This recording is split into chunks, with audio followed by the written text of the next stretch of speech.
Hello guys, welcome back to my how-to channel. In today's video, I'm going to show you how to increase Telegram download speed. Let's get started.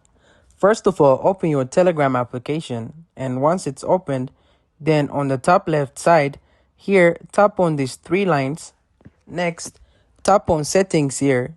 In settings, tap on this option data and storage. Next, tap on storage here. And then tap on clear cache, and once again tap on clear cache.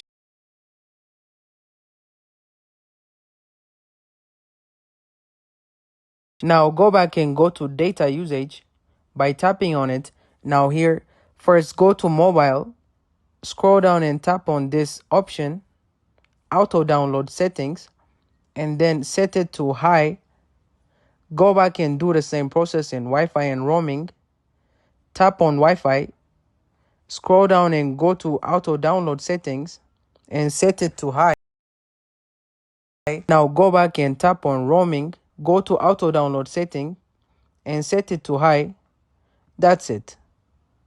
This setting will help you increase your downloading speed. So if this video helped you out, don't forget to like and subscribe to my how-to channel.